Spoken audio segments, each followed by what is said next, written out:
Hello viewers, আসসালামু আলাইকুম। আমি রানা বলছি। কেমন আছেন সবাই?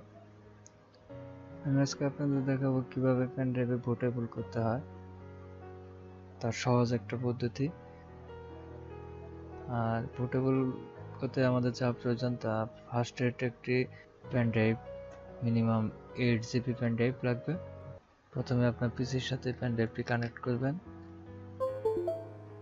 যেমন আমি কানেক্ট করলাম। এখন আমাদের যা করতে হবে, স্টার্ট বার থেকে সার্চ থেকে আপনি সিএমডি এই কমান্ডটি সার্চ করবেন। যেমন আমি সার্চ সিএমডি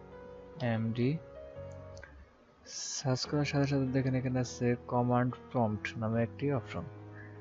রাইট বাটনে ক্লিক করে রান অ্যাজ অ্যাডমিনিস্ট্রেটর ক্লিক করবেন, করার পর ইয়েস। দেখেন এখান যে বক্সটা আসছে, এই বক্সে কিছু ট্র্যাক ব্যবহার করতে হবে। আর এই ট্র্যাকগুলো কোথায় পাবেন?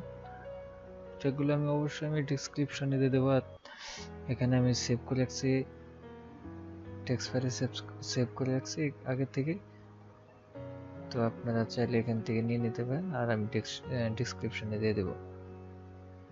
প্রথমে যা করতে হবে, এখানে দেখেন আমাদের এখানে সি ড্রাইভের উপরে আমাদের এই বুটেবল করতে হবে পেন ড্রাইভটি। আর সিস্টেম অবশ্যই 32 থাকবে। তো প্রথমে এটা আমরা কপি করে এখান থেকে পেস্ট করে দেব। এখান থেকে পেস্ট করে দিয়ে ইন্টারপ্রেস করব। তারপরে লিস্ট ডিস্ক, অর্থাৎ আমরা যে পেন ড্রাইভে আমরা বুটেবল করব, ওই পেন ড্রাইভটি আগে আমাদের দেখিয়ে দিতে হবে কমান্ডের মাধ্যমে। কপি করলাম, এখানে পেস্ট করে আবার ইন্টারপ্রেস করলাম। দেখেন এখানে দেখাচ্ছে ডিস্ক, এটা হলো 0 অনলাইন, অর্থাৎ এটা হলো আমার হার্ড ডিস্ক। আর এখানে ডিস্ক 1 অনলাইন, অর্থাৎ 16 জিবি পেন ড্রাইভ, এটা আমার। তাহলে এটা কত নম্বর সিরিয়াল আছে এটা খেয়াল রাখতে হবে। এটা 1 নম্বর সিরিয়াল আছে। তাহলে এখানে সিলেক্ট ডিস্ক এটুকু শুধু কপি করবেন, এটুকু দরকার নেই, কারণ এটুকু হলো আমি এখানে কত নাম্বার সিরিয়াল এটা বোঝানোর জন্য এই আইকনগুলো দিয়ে রাখছি। তো আপনি সিলেক্ট ডিস্কটা কপি করলেন, কপি করে এখানে পেস্ট করেন। এখন একটা স্পেস দিয়ে এখানে যত নাম্বার ডিস্ক আপনি বুটেবল করতে চান, যেমন এখানে আমি 1 নাম্বার প্রেস করে এন্টার প্রেস করলাম। দেখেন এখানে দেখাচ্ছে disk 1 is now the selected disk, অর্থাৎ আমার পেন ড্রাইভটি সিলেক্ট হয়েছে। এখন আমাদের যা করতে হবে, ক্লিন করতে হবে, পেন ড্রাইভটি ক্লিন করতে হবে।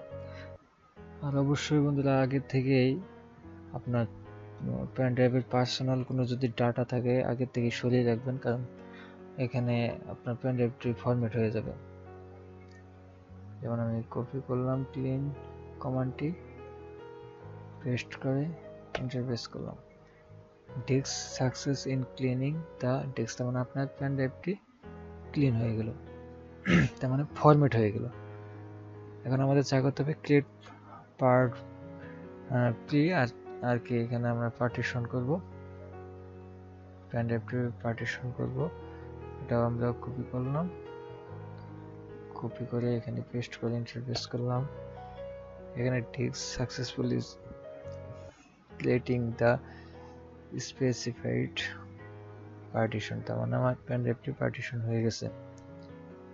তার পার্টিশন এখন আর কি আরেকবার দেখিয়ে দিতে হবে কত নম্বর সিরিয়ালে পেন ড্রাইভটি আমরা পার্টিশন করছি।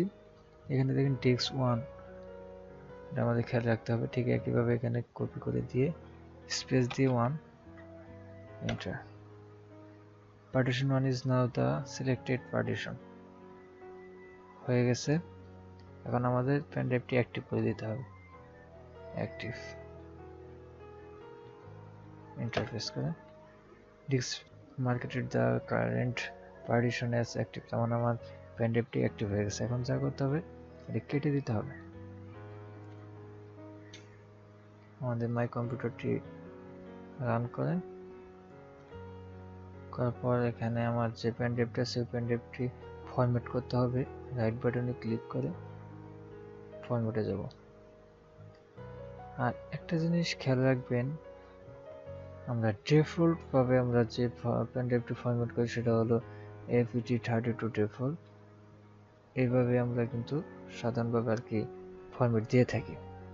তো এখন আমাদের কিন্তু এই ফরম্যাটে আর কি ফরম্যাট দেওয়া যাবে না, এই কমান্ড লিখে ফরম্যাট দেওয়া যাবে না। সেটা করতে হবে আমাদের NTFS এই সিস্টেমে আমাদের ফরম্যাট করতে হবে। ফাইল সিস্টেমটি হবে MTFS, এটা অবশ্যই আপনারা খেয়াল রাখবেন। তারপর এখানে কুইক ফরম্যাট থাকলে সমস্যা নেই, আমরা ফরম্যাট দিয়ে দেবো স্টার্ট। ওকে, হ্যাঁ ফরম্যাট হয়ে গেছে। আপনার পেন ড্রাইভটি যদি সিস্টেম ডিফল্ট না করে যে পর্যন্ত ফরম্যাট না দেবেন সে পর্যন্ত আপনারটি বুটেবল হয়ে গেল, যতদিন NTFS সিস্টেমে থাকবে। আশা করি বুঝতে পারছেন, এই পর্যন্ত আর কি। তো এখন যা করবেন, আপনি যে উইন্ডোজটি আপনি দিতে চাচ্ছেন পেন ড্রাইভের মাধ্যমে ওই উইন্ডোজের ডিস্কটি আপনি কপি করে দিতে পারেন।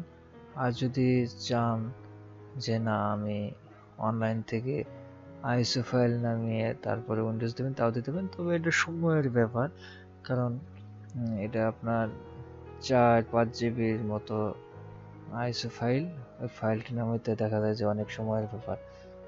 তো আর গল্প আপনার নামায় নিতে পারেন, তবে ডিস্ক কপি করে দিলেই সবচেয়ে বেটার। আপনার ইচ্ছা, আপনি যেটা করেন। যেমন আমি এখানে নামিয়ে রাখছি আর কি, দেখিয়ে দিচ্ছি।